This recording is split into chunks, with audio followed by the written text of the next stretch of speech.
Shkolla industriale, një nga shkollat e mesme profesionale në qytet, ka ngelur jashtë vëmendjes. Shumë vite më parë kjo shkollë ka pasur një numër të konsiderueshëm nxënësish, të cilët mësonin profesione të ndryshme dhe përgatiteshin për tregun e punës. Aftësitë profesionale të tyre i ndjen qyteti i Vlorës në profesion dhe pika të ndryshme shërbimi, ndërsa sot numri i nxënësve që frekuentojnë këtë shkollë është gjithnjë më i kufizuar nga viti në vit. Një ndër shkaqet e kësaj situate mendohet të jetë edhe menaxhimi i keq që i është bërë ndër vite kësaj shkolle.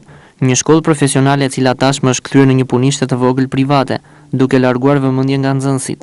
Po të hedhim një sy në këtë shkollë, nxënësit shkojnë në mësim në orën 8 dhe largohen brenda orës 10, ndërsa part-time, që është 3 herë në javë, mjafton të vesh në orën 4 sa merren mungesat dhe pothuajse nuk kryhet fare mësim. Nxënës të regjistruar në part-time rezultojnë në pjesën më të madhe jashtë shtetit dhe nga ana tjetër diplomohen. Kjo shkollë profesionale tashmë nuk nxjerr më profesionist, por nxënës që marrin një diplomë sa për syefaqe. Shkolla industriale mbahet me financim të Ministrisë së Arsimit dhe drejtohet nga një bord drejtues, që me sa duket ka shumë parregullsi brenda tij, ku drejtuesi komanduar i kësaj shkolle është njëkohësisht edhe sekretari i bordit, fakt ky që bie ndesh me rregulloren e shkollës. Kthimi i shkollës në funksion të dijes shihet si një nevojë emergjente për të rikthyer nxënësit në drejtim të profesioneve të ndryshme, për të cilat tregu i punës ka nevojë.